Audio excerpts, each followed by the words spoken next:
La historia de Golda Meir no comienza con discursos, ni con batallas, ni con diplomacia.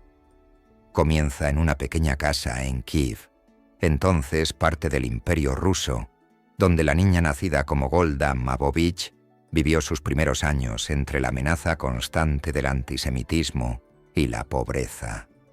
Su padre, Moshe, un humilde carpintero, reforzaba las puertas con madera ante el temor de pogromos, mientras su madre Blum intentaba mantener la cordura en un hogar gobernado por 3 generaciones de mujeres con opiniones fuertes y diferencias aún más marcadas. Golda, aún con solo 5 años, entendía algo fundamental. Su vida no estaba en sus manos, y el miedo era un visitante frecuente. Su infancia se desarrolló entre discusiones familiares, carencias materiales y una tensión que parecía heredada, como si estuviera tejida en los mismos muros que la rodeaban. A pesar de no haber visto aún el mundo, Golda ya sentía que su existencia debía servir para enfrentarlo. La mudanza a Pinsk, motivada por el creciente peligro en Kiev, tampoco ofreció alivio. En 1903, Golda vivió una noche que jamás olvidaría. Su padre, enterado de posibles ataques contra los judíos, preparó su hogar como si se avecinara una guerra. Sheina, su hermana mayor, tomó un cuchillo de cocina, lista para defender a la familia. La pequeña Golda, en silencio, subió con su hermana menor en brazos, mientras los vecinos las ocultaban en un rincón oscuro. Aunque el ataque no se materializó, el terror sí lo hizo. Esa noche sembró una semilla de urgencia en el corazón de Golda, un fuego que crecería con los años. El deseo de que su pueblo jamás volviera a esconderse ni a temer por existir. Fue una lección silenciosa y cruda, una promesa no pronunciada pero firmemente grabada. Poco después, su padre tomó una decisión que cambiaría el rumbo de sus vidas: emigrar a Estados Unidos. Viajó solo, como lo hacían muchos hombres judíos, para buscar trabajo y ahorrar lo suficiente para traer a su familia. Mientras tanto, Sheina se sumergía en el mundo de la política revolucionaria. Influenciada por ideas socialistas y por la pasión de los círculos sionistas, comenzó a formar a su hermana menor en lecturas clandestinas, debates ideológicos y un sueño cada vez más claro: la existencia de un hogar para los judíos, lejos de persecuciones, bajo su propio gobierno. Golda, aún niña, absorbía cada conversación, cada manifiesto leído en voz baja. La política no era una abstracción para ella, era una necesidad visceral, una forma de sobrevivir y de dar sentido a su sufrimiento. La muerte de Theodor Herzl en 1904 marcó un punto de inflexión. Para Sheina fue un luto profundo. Para Golda, una revelación. Si los grandes líderes podían morir, los ideales no podían depender de ellos. Se sentía llamada a tomar parte en la historia. Mientras esperaba noticias de su padre desde América, vivía entre la esperanza y el desencanto. Finalmente, en 1906, la familia logró reunirse. Su madre, sus hermanas y ella emprendieron un viaje lleno de incertidumbre, utilizando documentos falsos, cruzando fronteras, hasta embarcar hacia América. El viaje fue largo, marcado por escalas en Viena, Bélgica, y finalmente un cruce hacia Quebec, donde el tren hacia Milwaukee selló el comienzo de una nueva vida. Golda, con apenas 8 años, no solo cruzaba el océano, cruzaba hacia su destino. En Milwaukee, la vida era distinta, pero no fácil. Su madre abrió una tienda y Sheina trabajaba con ella, mientras Golda comenzaba su educación formal en una escuela pública. A pesar del idioma nuevo y la cultura extraña, Golda se adaptó rápidamente. Pronto no solo dominaba el inglés, sino que ayudaba a otros inmigrantes a integrarse. Fundó con una amiga una sociedad para recolectar fondos para estudiantes pobres. demostrando ya desde pequeña su espíritu organizador y su empatía. Su casa se convirtió en centro de reuniones del grupo Poal Zion, donde el socialismo y el sionismo se entrelazaban en discusiones apasionadas. Golda no solo escuchaba, participaba. A los 14 años se unió formalmente al movimiento, decidida a no esperar a la adultez para actuar. La política era ya su terreno natural, pero su entorno familiar era conservador. Tras graduarse como la mejor alumna de su clase, sus padres esperaban que se quedara en casa y aceptara un matrimonio conveniente. El candidato era un hombre de 30 años. Ella tenía 15 años. El horror de esa propuesta la impulsó a huir, escribiendo a su hermana Sheina, ahora en Denver, para pedir refugio. La ayuda llegó rápidamente, y Golda, con la complicidad de su mejor amiga, escapó en tren hacia el oeste. En Denver encontró no solo libertad, sino un nuevo escenario para su formación intelectual. En casa de los Korngold, su hermana y su cuñado, las noches eran tertulias políticas, donde temas como el marxismo, la Revolución Rusa y el destino judío se discutían con fervor. Golda absorbía cada palabra, aunque sus ideas comenzaban a formarse con voz propia. Durante su estancia en Denver, conoció a Morris Meyerson, un joven pintor de letreros con inquietudes artísticas y un alma rebelde. Él la introdujo a la poesía, la música, y aunque sus visiones del futuro diferían, nació una conexión fuerte. Golda, sin embargo, no estaba lista para enamorarse sin condiciones. Aceptó volver a Milwaukee a terminar sus estudios, bajo la promesa de continuar con su educación. Pero el vínculo con Morris persistió. Cuando terminó la secundaria, él la seguía escribiendo, aunque su sueño era otro: quedarse en América, formar una familia tranquila. Golda, en cambio, sentía que su camino estaba trazado en otro lugar: Palestina. El conflicto entre el amor y la misión la forzó a tomar una decisión tajante. Para Golda, el proyecto sionista era más que una ideología. Era el único camino viable hacia una vida digna para su pueblo. En Milwaukee, participó activamente en la recolección de fondos para refugiados judíos desplazados por la Primera Guerra Mundial y mantuvo viva la causa en cada rincón posible. Se unió al comité ejecutivo de su grupo local y comenzó a destacarse como una joven oradora y organizadora. Cuando en 1917 se emitió la Declaración Balfour, que prometía el apoyo británico para un hogar judío en Palestina, su esperanza se avivó. Finalmente tenía respaldo internacional, pero Morris no compartía ese entusiasmo. Golda lo enfrentó. No se casaría con él a menos que aceptara emigrar con ella a Palestina. Ante su firmeza, él aceptó. La pareja se casó a finales de 1917, pero no pudieron partir debido a las restricciones del tiempo de guerra. Golda, sin embargo, no se detuvo. Continuó trabajando, ahora en la biblioteca pública, pero dedicaba la mayoría de su tiempo a actividades políticas, colaborando con el Congreso Judío Americano y asistiendo a conferencias donde representaba al movimiento laborista sionista. Su pasión crecía al mismo ritmo que su frustración por no poder trasladarse a Palestina. En 1919, viajó por Estados Unidos como parte de una gira de recaudación de fondos para la causa. Sus discursos eran vibrantes, cargados de verdad y dolor, y resonaban con fuerza entre las comunidades judías. Hablaba como alguien que no estaba contando una historia ajena, sino su propio destino aún no cumplido. Finalmente, en 1921, la oportunidad llegó. Golda, Morris y un grupo reducido de pioneros judíos abordaron un barco rumbo a Palestina. Entre ellos estaban su hermana Sheina, su cuñado y su amiga de la infancia, Regina. la llegada fue menos heroica de lo esperado.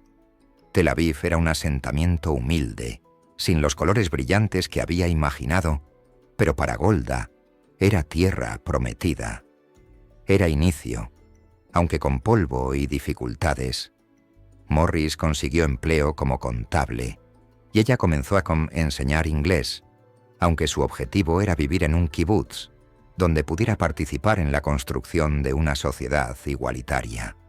A pesar del rechazo inicial, insistió. Fue aceptada en Merjavia tras una tercera votación. Ahí comenzaría el verdadero capítulo de su transformación. Dejar atrás las palabras y abrazar la acción concreta. El primer año en el kibutz fue una prueba de fuego. Trabajaba la tierra con fervor, se sumaba a los debates comunitarios y buscaba constantemente demostrar que era tan capaz como cualquier hombre. Morris, en cambio, se sentía fuera de lugar, encerrado en sí mismo, más cómodo escuchando música que cavando zanjas. Las tensiones crecían, pero Golda no cedía. Su determinación la llevó a representar a su comunidad en reuniones regionales, donde conocería a las figuras más influyentes del sionismo socialista. Su ascenso comenzaba, aunque su vida familiar tambaleaba. En cada paso dejaba algo atrás: la niñez, el país natal, la estabilidad conyugal. Pero también en cada paso se acercaba más a convertirse en lo que estaba destinada a ser.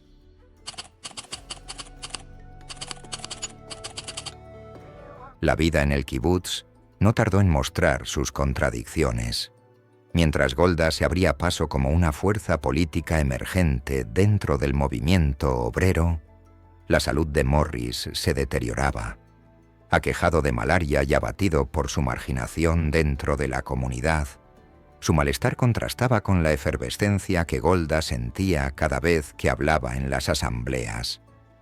Allí, rodeada de líderes como Ben Gurión y Berl Katznelson, la joven inmigrante de Milwaukee entendía que su voz tenía peso y que su lugar no estaba únicamente en las tierras de cultivo, sino en los espacios donde se forjaban decisiones de futuro. El entusiasmo era palpable, pero el precio íntimo de su crecimiento comenzaba a delinearse. La distancia emocional con Morris, las ausencias con sus hijos por venir y el inicio de una vida en la que el deber público competiría ferozmente con los afectos privados. En 1924, la familia dejó el kibutz y se mudó a Jerusalén. Mientras Morris se sentía atraído por la historia y espiritualidad de la ciudad, Golda seguía con la mirada fija en Tel Aviv, epicentro de la acción política. A finales de ese año, dio a luz a su primer hijo, Menachem, y poco después, en 1926, nació su hija, Sara. Sin embargo, la maternidad no aplacó su impulso. Intentó trabajar nuevamente en el kibutz, pero fue asignada como niñera, lo que consideró una humillación. Regresó a Jerusalén decidida a no ceder ante los roles tradicionales. Para sostener a la familia, enseñó inglés en una escuela privada, pero no dejó que la rutina apagara sus ideales. Las necesidades materiales eran muchas, pero su ambición política crecía más rápido que cualquier cuenta por pagar. En 1927, le ofrecieron el puesto de secretaria general del Consejo de Mujeres Trabajadoras. Fue su primer cargo importante y lo aceptó sin titubear, aun sabiendo que eso significaba dejar a Morris en Jerusalén con los niños. Se mudó a Tel Aviv y, con ayuda de guarderías y niñeras, equilibró maternidad y política como mejor pudo. Desde esa plataforma, su influencia se multiplicó. Participaba en las discusiones del Histadrut, la federación laboral que era, en muchos sentidos, la columna vertebral del proyecto sionista. Su presencia se volvió indispensable y pronto fue enviada a Europa como emisaria para ganar el apoyo de los partidos socialistas. Su dominio del inglés Su pasión y su discurso implacable la convertían en una figura carismática difícil de ignorar, incluso en un escenario dominado por hombres. A su regreso a Palestina, el panorama se oscurecía. La llegada de inmigrantes judíos de Alemania, tras la toma del poder por los nazis en 1933, generó tensiones con la población árabe. Los disturbios se volvieron comunes y las autoridades británicas, temiendo un levantamiento generalizado, comenzaron a restringir la inmigración judía. Golda, que ahora trabajaba con la agencia judía, se encargaba de ayudar a esos inmigrantes a establecerse, encontrarles trabajo, alojamiento y seguridad. Su oficina era un nido de actividad constante, donde cada día parecía un combate entre la urgencia humanitaria y la falta de recursos. Sabía que muchos de los que llegaban huían del terror nazi y que cada demora podía costar vidas. Esa responsabilidad pesaba, pero también la impulsaba. No podía fallar. En 1936 estalló una nueva ola de violencia entre árabes y judíos. La Comisión Peel, enviada por Gran Bretaña, recomendó partir Palestina en 2 estados, lo cual dividió incluso al liderazgo judío. Mientras Ben Gurión veía la posibilidad de establecer por fin un estado judío, aunque fuera pequeño, Golda se oponía ferozmente. La propuesta dejaba a los judíos con apenas una fracción del territorio histórico. Durante el Congreso sionista en Zúrich, lideró la oposición al plan, uniendo a socialistas y nacionalistas bajo un argumento común: la unidad de la tierra y el rechazo a la partición impuesta. Su voz era fuerte, persuasiva, y ganó el apoyo de una mayoría, logrando que el plan fuera desechado. Ese fue uno de sus primeros grandes triunfos en la política internacional. Mientras tanto, Europa caía en una oscuridad creciente. El ascenso de Hitler, la anexión de Austria, la amenaza sobre Checoslovaquia. Cada noticia traía consigo nuevas oleadas de miedo entre los judíos. En 1938 asistió como observadora a la conferencia de Evian, donde 32 naciones discutieron qué hacer con los refugiados judíos. Golda salió de allí con el alma herida. Todos se mostraban compasivos, pero ninguno ofrecía soluciones reales.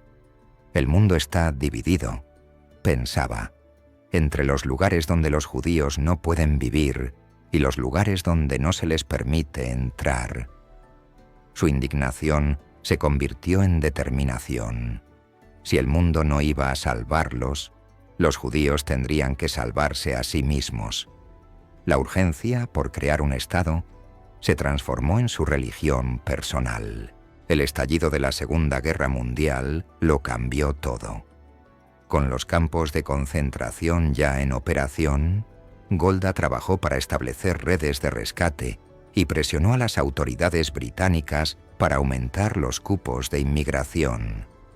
También colaboraba con el Mossad Lealiyah Bet, un grupo clandestino dedicado a sacar judíos de Europa ocupada.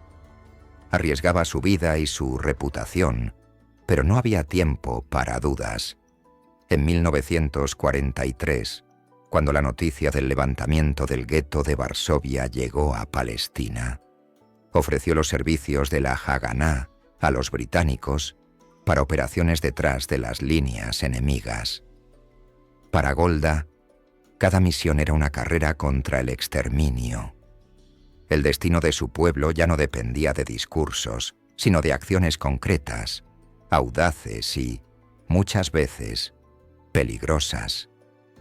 Al finalizar la guerra en 1945, más de 600.000 judíos sobrevivientes se encontraban en campos de desplazados en Europa. Golda luchó por trasladarlos a Palestina. Cuando el gobierno británico mantuvo sus restricciones, ella apoyó la resistencia judía, incluso sabiendo que eso significaba actos violentos. Su pragmatismo estaba en constante lucha con su ética, pero la necesidad de un Estado judío más urgente que nunca, justificaba para ella casi cualquier medida. En 1946 fue nombrada jefa del departamento político de la Agencia Judía, reemplazando a un liderazgo encarcelado por los británicos. Su ascenso se había consumado. Ahora era una de las figuras centrales del movimiento sionista mundial y el mundo comenzaba a escuchar su nombre con atención. En 1947, el conflicto se intensificó. La ONU propuso dividir Palestina en un estado judío y otro árabe. Golda, aunque tenía reservas, comprendió que la propuesta ofrecía una vía legal y diplomática para la creación de Israel. Fue enviada a reunirse con el rey Abdullah de Transjordania, quien la recibió con sorpresa. No esperaba que la enviada judía fuera una mujer. Durante su conversación, él dejó claro que no quería unirse a una guerra contra los judíos. Golda supo entonces que al menos por ahora podían ganar tiempo. De regreso en Tel Aviv, aguardó los resultados de la votación en la ONU. El 29 de noviembre de 1947, cuando se aprobó el plan de partición, estalló el júbilo en el lado judío, pero también comenzaron los ataques por parte de milicias árabes. El sueño de un Estado estaba cerca, pero debía nacer entre llamas. Golda fue puesta a cargo de la defensa de Jerusalén. Viajaba constantemente entre Tel Aviv y la Ciudad Santa, cruzando líneas enemigas en vehículos camuflados, llevando mensajes, armas y esperanza. En enero de 1948, volvió a Estados Unidos para recaudar fondos, recordando al mundo los 6 millones de judíos asesinados. En pocas semanas, reunió $15 millones. En 2 meses, 50. Con ese dinero se compraron armas, se entrenaron milicias, se preparó la guerra inevitable. Cuando volvió a Palestina, supo que la historia se estaba escribiendo con sangre y fuego. Y ella, más que testigo, era una de sus autoras principales.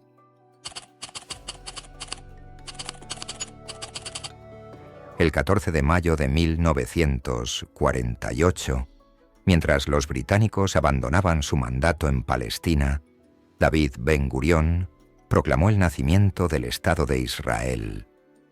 Golda Meir fue una de las firmantes del Acta de Independencia, la única mujer en ese selecto grupo de líderes. No fue un gesto simbólico, era el reconocimiento de una vida entera dedicada a convertir en realidad el sueño sionista. Pero ese momento histórico no trajo paz, sino guerra. Apenas horas después de la proclamación, los ejércitos de Egipto, Siria, Transjordania, Líbano e Irak invadieron desde todos los frentes. Golda sabía que no habría respiro. Recién regresada de su misión en Estados Unidos, donde había recaudado millones para la defensa del nuevo país, fue enviada a Moscú como embajadora. No hubo tiempo para celebración. El nacimiento de Israel fue el inicio de su prueba más dura. En Moscú, Golda se enfrentó a un mundo frío y hostil. La Unión Soviética había apoyado la creación de Israel por motivos estratégicos. Deseaban expulsar a los británicos del Medio Oriente, pero su interés era limitado. Aunque Golda buscó apoyo económico y diplomático, se topó con una pared. Aún así, encontró un gesto poderoso. Miles de judíos soviéticos la recibieron en la sinagoga de Moscú en una manifestación silenciosa de identidad. La alegría fue efímera. Poco después, el régimen estalinista comenzó una represión sistemática contra los judíos, y Golda fue llamada de regreso a Israel en 1949. Le ofrecieron el Ministerio de Trabajo, una posición que aceptó con la convicción de que la nueva nación debía construirse desde abajo, ladrillo por ladrillo. Su tarea era titánica, Israel absorbía a cientos de miles de judíos provenientes de Europa devastada y de países árabes. Había que construir viviendas, crear empleos, tender carreteras, levantar hospitales y escuelas, todo con recursos escasos y un país aún en guerra. Golda propuso un ambicioso programa de infraestructura que incluía la construcción de 30.000 viviendas, financiadas con bonos respaldados por el nuevo gobierno israelí. Su capacidad para movilizar fondos del extranjero, especialmente de las comunidades judías americanas, fue esencial. Trabajaba 19 horas al día, a veces sin ver a sus hijos, a veces sin detenerse a procesar sus propias pérdidas. En 1951, su esposo Morris murió de un ataque al corazón. Poco después, su mentor David Remez también falleció. Golda se sobrepuso a ambos golpes con la misma determinación que la había acompañado toda su vida. En 1952, introdujo un sistema nacional de seguros que proveía asistencia a madres, niños y ancianos. Su visión de un Estado socialista seguía firme, pero comenzaban a emerger tensiones entre la ideología y la práctica. La economía crecía, pero la inflación superaba los salarios. El Histadrut, la Federación Laboral, controlaba gran parte de los servicios esenciales, pero su dependencia del Estado lo debilitaba estructuralmente. Golda se negaba a cederle independencia, lo que sembraría las semillas de su colapso años después. Aún así, su prestigio crecía, y en 1956, ya como ministra de Relaciones Exteriores, adoptó el apellido hebreo Meir. Ahora era, oficialmente, Golda Meir, rostro y voz de Israel ante el mundo. Ese mismo año, estalló la crisis de Suez. El líder egipcio Gamal Abdel Nasser nacionalizó el canal, lo que enfureció a británicos y franceses. Israel fue invitado a unirse a un complot secreto para recuperar el canal. La operación fue rápida y eficaz. En solo días, las tropas israelíes ocuparon Gaza y el Sinaí. Pero la reacción internacional fue inmediata. La ONU, presionada por Estados Unidos y la Unión Soviética, exigió una retirada inmediata. En el Consejo de Seguridad, Golda defendió el derecho de Israel a actuar en defensa propia. A pesar de su firmeza, Ben-Gurión cedió ante la presión y ordenó la retirada. Israel obtuvo garantías internacionales, pero también una amarga lección. Sus logros militares podían ser revertidos por las potencias globales con un gesto diplomático. Durante la década de los 50, Meir desarrolló una política exterior innovadora: construir lazos con África. Viajó a Ghana, Nigeria y el Congo, ofreciendo ayuda técnica y médica a países recién independizados. Veía en ellos aliados naturales en la lucha contra el colonialismo y la discriminación. Mientras Ben-Gurión miraba a Washington en busca de armas, Meir tejía redes de solidaridad en el sur global. No todos entendieron su visión. Dentro del gobierno, figuras como Dayan y Pérez cuestionaban sus prioridades, pero Golda veía más allá del presente. Entendía que la supervivencia de Israel no dependía solo de tanques y aviones, sino también de aliados, legitimidad y moralidad ante el mundo. Los años siguientes fueron marcados por un conflicto creciente con Ben-Gurión. El caso Labón, una operación encubierta fallida en Egipto, desató una guerra interna dentro del partido gobernante, Mapai. Ben-Gurión quería una investigación pública. Meir y otros veteranos temían que eso fracturara al partido. La lucha se tornó personal y política. Finalmente, en 1963, Ben-Gurión renunció. Su retiro no calmó las aguas. Cuando intentó volver a la política en 1965, Meir lideró la ofensiva para impedir su regreso. construyendo una alianza que consolidó el liderazgo de la vieja guardia laborista. Fue su victoria política más contundente. Había vencido al padre del Estado. A pesar de enfrentar problemas de salud, incluida la lucha contra un linfoma, Golda siguió activa. En 1966 renunció como ministra, pero aceptó ser secretaria general del partido. Su misión: unificar las facciones socialistas dispersas. En 1968 lo logró. Nació el Partido Laborista de Israel, y Golda era su arquitecta silenciosa. Aunque no ocupaba un cargo ejecutivo, su influencia era profunda. Se convirtió en la gran matriarca de la política israelí, respetada incluso por sus rivales, pero el mundo no se detenía. En 1967 estalló la Guerra de los 6 días. Israel, ante la amenaza combinada de Egipto, Siria y Jordania, lanzó un ataque preventivo que resultó en una victoria fulminante. Golda, tras bambalinas, fue clave para mantener la cohesión del gobierno durante la crisis. La victoria trajo nuevos desafíos. Israel ocupaba ahora territorios con millones de árabes. ¿Qué hacer con ellos? La división era profunda. Algunos querían anexionarlos, otros devolverlos a cambio de paz. Golda estaba en medio. Aunque prefería un Estado con mayoría judía, no creía en retirarse sin garantías. El conflicto se estancó, y mientras las negociaciones fallaban, los asentamientos avanzaban. En 1969, el primer ministro Levi Eshkol murió repentinamente. Había que elegir sucesor. Las opciones eran Dayan o Alon, ambos polarizantes. El partido, buscando unidad, se volvió hacia Golda. A sus 70 años, con salud frágil pero espíritu intacto, aceptó el desafío. El 17 de marzo de 1969, Golda Meir se convirtió en primera ministra. Era la primera mujer en liderar una nación occidental, pero eso le importaba poco. No buscaba ser símbolo, sino herramienta.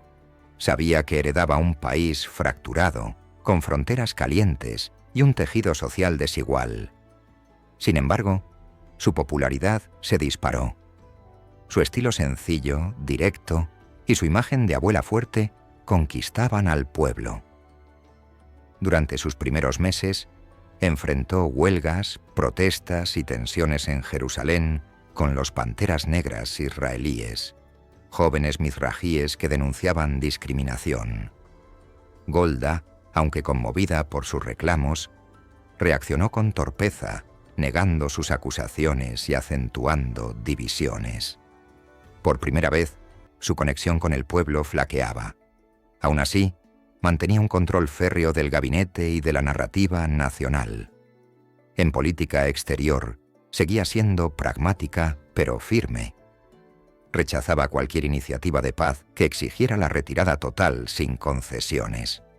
En 1970, aceptó un alto el fuego con Egipto, impulsado por Estados Unidos, pero cuando descubrió que durante la tregua los egipcios habían movido misiles hacia el canal, su desconfianza se agudizó. En cada reunión con diplomáticos, recordaba su infancia bajo la sombra de los pogromos. Su trauma era un filtro a través del cual veía el mundo. Cualquier cesión, cualquier paso atrás, podía significar una nueva amenaza existencial. Era su fuerza y su debilidad al mismo tiempo.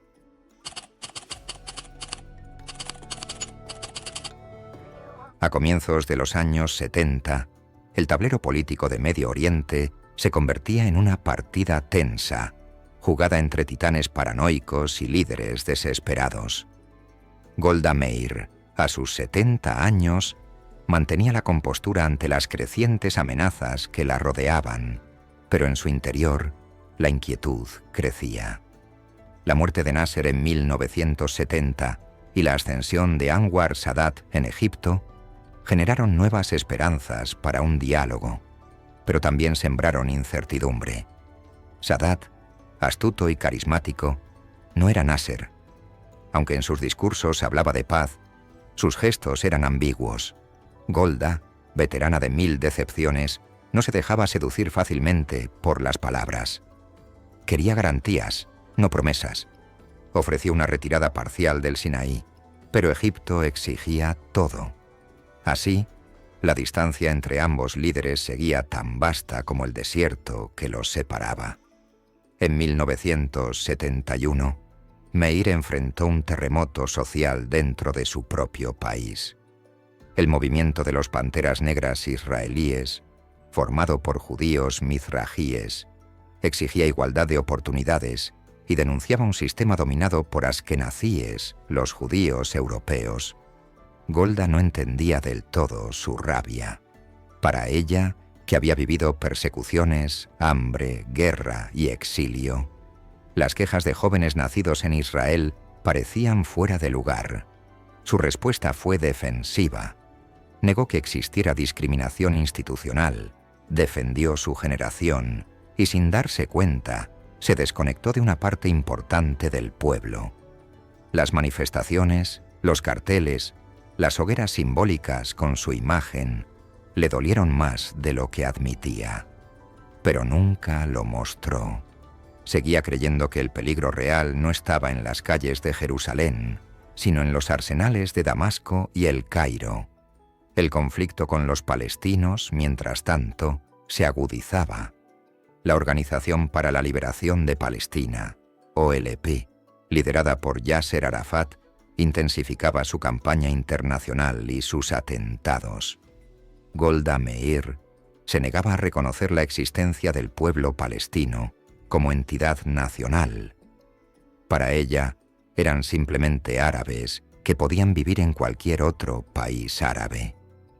Esta negación, estratégica en su momento, se convertiría en una carga ideológica que dividiría a Israel durante décadas. Mientras tanto, los ataques terroristas se volvían más audaces. En septiembre de 1972, durante los Juegos Olímpicos de Múnich, un grupo palestino secuestró a 11 atletas israelíes. El mundo observó horrorizado cuando el operativo de rescate alemán fracasó, y todos los rehenes murieron. Para Golda, no fue solo una tragedia, fue una declaración de guerra. Pocos días después, ordenó a Mossad lanzar la operación Cólera de Dios, una misión encubierta para eliminar a los responsables del atentado de Múnich. Fue una decisión difícil, polémica y cargada de implicaciones éticas, pero Golda estaba convencida. El mundo debía entender que la sangre israelí no podía derramarse impunemente.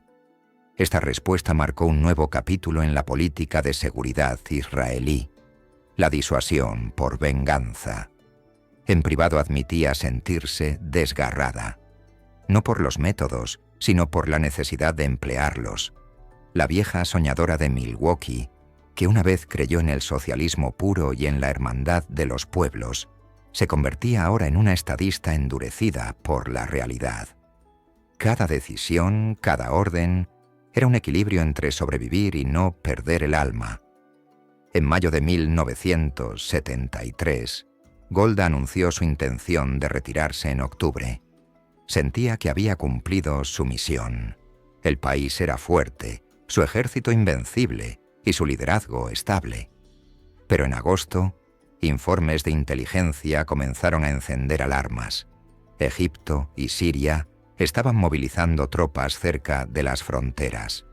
Aunque el rey Hussein de Jordania visitó secretamente Israel para advertir de un ataque inminente, tanto Golda como su ministro de Defensa, Moshe Dayan, subestimaron la amenaza. La confianza en la supremacía militar israelí era absoluta. El recuerdo de la victoria en la Guerra de los 6 días reforzaba la idea de que cualquier guerra sería breve y nuevamente victoriosa. Nadie imaginaba que apenas semanas después, Israel estaría al borde del colapso. El 6 de octubre de 1973, día sagrado del Yom Kippur, Egipto y Siria lanzaron un ataque coordinado. Cientos de tanques sirios avanzaban sobre el Golán, mientras miles de soldados egipcios cruzaban el canal de Suez. El ejército israelí fue tomado por sorpresa. Los sistemas de defensa fueron superados en cuestión de horas. La primera ministra, al tanto de los informes, pero aún incrédula, se reunió con Dayan y el jefe del Estado Mayor, David el-Azhar. El debate era intenso. ¿Debían atacar primero? Golda decidió no hacerlo. Temía perder el apoyo de Estados Unidos si se percibía a Israel como el agresor. Fue una decisión política, no militar. Pero ese acto de contención, pensado para asegurar respaldo internacional, costó vidas. El país estaba en shock. Por primera vez desde 1948, su existencia parecía amenazada. Durante los primeros días de la guerra, el panorama fue desolador. Las bajas aumentaban, las defensas caían y los ciudadanos se agolpaban frente a las radios con el corazón en la garganta. Algunos generales pedían la retirada del Golán. Dayan, en un momento de desesperación, ofreció su renuncia. Golda se negó. Sabía que mostrar debilidad sería letal. En cambio, asumió personalmente la dirección política del esfuerzo bélico. Convocó a sus oficiales, organizó contraofensivas y envió mensajes de unidad al pueblo. Su figura se convirtió en el símbolo de la resistencia. Pero internamente estaba destrozada. Las noches eran insomnio, las jornadas interminables. El dolor por cada soldado caído la atormentaba. Aún así, nunca permitió que el miedo cruzara sus labios.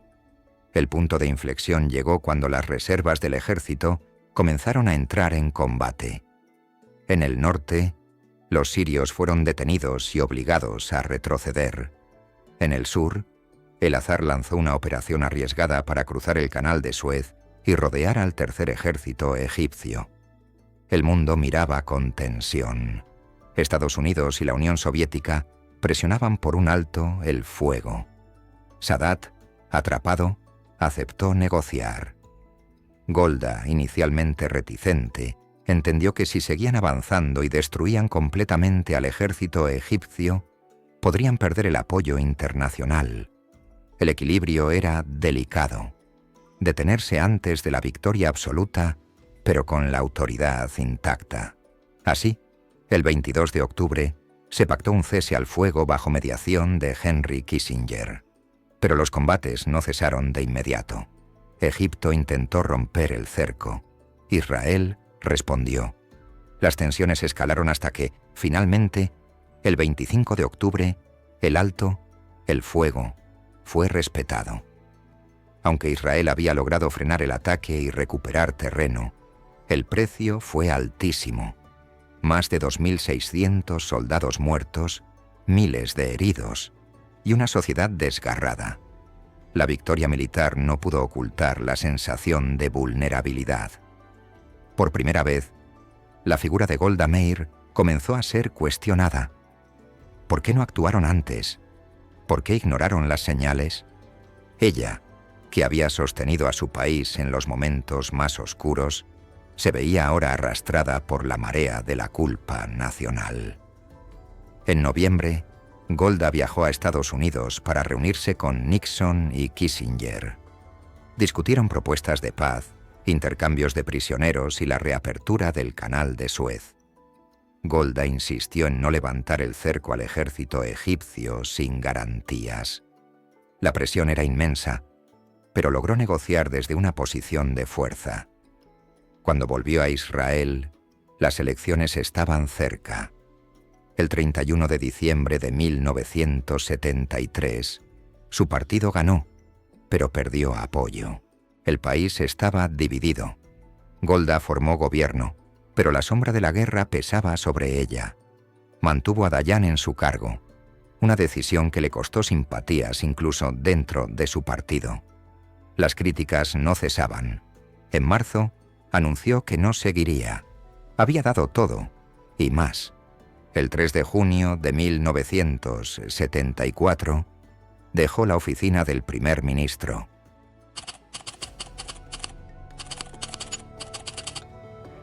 Cuando Golda Meir dejó la oficina del primer ministro en 1974, cerraba una de las etapas más complejas y controvertidas de la historia de Israel. A sus 76 años, su cuerpo ya no podía seguir el ritmo de la guerra, las crisis internas ni las luchas diplomáticas. Pero su mente seguía alerta, analítica, firme. En público se mostró serena, incluso orgullosa. En privado, sentía la herida profunda de haber sido señalada por el mismo pueblo que había defendido durante décadas. La guerra de Yom Kippur no fue solo un golpe militar, fue un terremoto moral. Y aunque sobrevivió políticamente, Meir comprendió que el país que ayudó a construir había entrado en una nueva era, una donde los mitos fundacionales comenzaban a tambalearse. Su sucesor fue Yitzhak Rabin, un hombre más joven, pragmático, respetado por su papel en el ejército. Golda no se opuso a su elección, pero tampoco lo celebró. Comprendía que el relevo era necesario, pero no dejaba de dolerle. Había dado su vida al país, renunciado al amor, a su familia, a una existencia tranquila. Su legado estaba escrito en las leyes, en las carreteras, en los hospitales y en los discursos. Pero ahora muchos solo querían recordarle sus errores. La historia, pensaba, es ingrata. Y a las mujeres, incluso más. Mientras algunos la consideraban una heroína de hierro, otros la veían como la responsable de una guerra evitable. La verdad, como casi siempre, se situaba en el centro de ambas visiones. En 1975, publicó su autobiografía, un testimonio honesto, apasionado y a ratos desgarrador. El libro se convirtió en un éxito internacional. La figura de Golda, con su cara seria, su peinado sin pretensiones y su voz firme, volvía a ocupar titulares. Pero esta vez era desde la distancia. Ya no tomaba decisiones que sacudían al mundo, pero sus palabras seguían teniendo eco. Viajó a Estados Unidos, asistió a homenajes, pronunció discursos. En Nueva York, la invitaron al estreno de una obra de teatro basada en su vida, titulada Golda. No le gustó. La representación le pareció superficial, demasiado centrada en el drama personal y no en la lucha colectiva. Salió del teatro en silencio, decepcionada. Nadie entendía del todo lo que significaba liderar en tiempos de fuego. Ese mismo año, Menachem Begin, líder del partido conservador Likud, ganó las elecciones. La izquierda, que había gobernado Israel desde su creación, era finalmente desplazada. Golda lo sintió como una derrota ideológica, aunque sabía que los tiempos habían cambiado. Begin, contra todo pronóstico, se convirtió en el primer ministro que firmaría la paz con Egipto. En 1977, Anwar Sadat visitó Jerusalén. Golda lo recibió como ex primera ministra. Cuando le preguntó por qué no había hecho el viaje años antes, Sadat respondió con honestidad. El momento no era el correcto. La respuesta no la consoló, pero sí le recordó algo esencial. Incluso en política, hay silencios que dicen más que los discursos. Y a veces, los caminos hacia la paz pasan por túneles de guerra. Golda fue testigo de los acuerdos de Camp David en 1978. Begin y Sadat, con la mediación de Jimmy Carter, firmaron un tratado histórico. Se aplaudió al nuevo liderazgo, se celebró la paz y se habló del futuro. Pero en su interior, Meir sabía que aquella paz no habría sido posible sin las batallas, las negociaciones, las decisiones difíciles que ella y su generación habían tomado. No le interesaban los aplausos ni los reconocimientos. Lo que deseaba, en lo más profundo, era que su pueblo viviera sin miedo. Que las nuevas generaciones crecieran sin tener que esconderse en sótanos ni mirar al cielo buscando aviones enemigos. Ese sueño, aunque incompleto, comenzaba a tomar forma. y eso, pensaba, era suficiente. El 8 de diciembre de 1978, Golda Meir falleció en Jerusalén a causa de un linfoma. Su muerte fue llorada por muchos y silenciada por otros. Para algunos, se iba una gigante de la historia. Para otros, simplemente terminaba una era. Fue enterrada en el monte Herzl, junto a los grandes fundadores de Israel. Su funeral fue sobrio, como lo fue su vida personal, sin lujos, sin teatralidad, solo palabras sinceras, recuerdos imborrables y el reconocimiento, tácito o explícito, de que sin ella, Israel no habría sido lo mismo.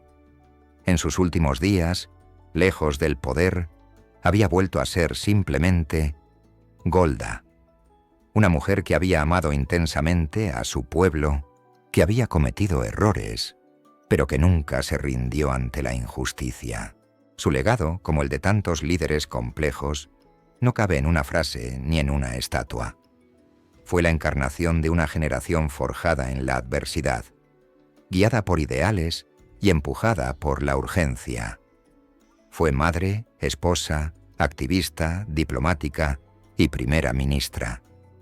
Fue una figura incómoda, por momentos inflexible, pero siempre fiel a su visión de justicia para los judíos. Sus decisiones salvaron vidas y también las pusieron en peligro. Sus palabras inspiraron a miles y a veces dolieron profundamente. Pero nunca fue indiferente. Golda vivió cada día con la intensidad de quien sabe que no tiene tiempo que perder. Y su historia, aún hoy, sigue interrogando a quienes creen que gobernar es sencillo. En la actualidad, décadas después de su muerte, Israel sigue debatiendo su memoria. Hay quienes la consideran una pionera feminista, aunque ella misma rechazaba esa etiqueta. Otros la acusan de haber cerrado la puerta a la paz con los palestinos. Pero más allá de interpretaciones, hay una verdad ineludible. Golda Meir demostró que una mujer, nacida en la pobreza, sin apellido poderoso ni respaldo militar, podía liderar un país en medio de guerras, traiciones y tormentas políticas. No lo hizo para probar nada a nadie. Lo hizo porque sintió que debía hacerlo. Porque cuando otros dudaban, ella actuaba. Porque cuando todo parecía perdido, ella no se permitía flaquear. Tal vez su mayor victoria no fue en los campos de batalla ni en los acuerdos internacionales, sino en su obstinada creencia de que el pueblo judío merecía vivir con dignidad. Esa fe, tan antigua como los textos que leía de niña, fue su brújula. Incluso cuando todo era oscuridad, ella avanzaba. Esa firmeza que a veces parecía terquedad fue el ancla de una nación que apenas aprendía a caminar. Y aunque sus errores fueron reales, también lo fueron sus logros. Golda Meir no fue perfecta, pero fue imprescindible. Y eso, en el curso accidentado de la historia, es una marca que muy pocos alcanzan. La pregunta que queda entonces es inevitable. ¿Fue Golda Meir una heroína implacable que rompió techos de cristal y forjó un Estado bajo fuego? ¿O fue una líder que perdió oportunidades cruciales por su falta de flexibilidad? La respuesta, como toda gran verdad histórica, depende del ángulo desde el cual se mire. Lo que sí está claro es que Golda no temía a las críticas. Lo que temía, profundamente, era la indiferencia, y por eso luchó, habló y gobernó sin esconder su humanidad. Su vida nos recuerda que los líderes no son dioses, sino personas comunes que en momentos extraordinarios se atreven a decidir. Hoy, mientras Israel sigue enfrentando dilemas existenciales, su figura reaparece una y otra vez en debates, películas, libro y aulas. Se la invoca como símbolo, se la estudia como caso, se la juzga como personaje. Pero más allá de los análisis, hay un eco que perdura, una voz ronca, inconfundible, que desde el pasado nos dice que el compromiso verdadero exige sacrificio, y que el liderazgo lejos de la vanidad, es una forma de entrega. Así fue Golda Meir. Así la recordará la historia, con admiración, con polémica y con el respeto que merece quien, en el momento más oscuro, se atrevió a encender una llama.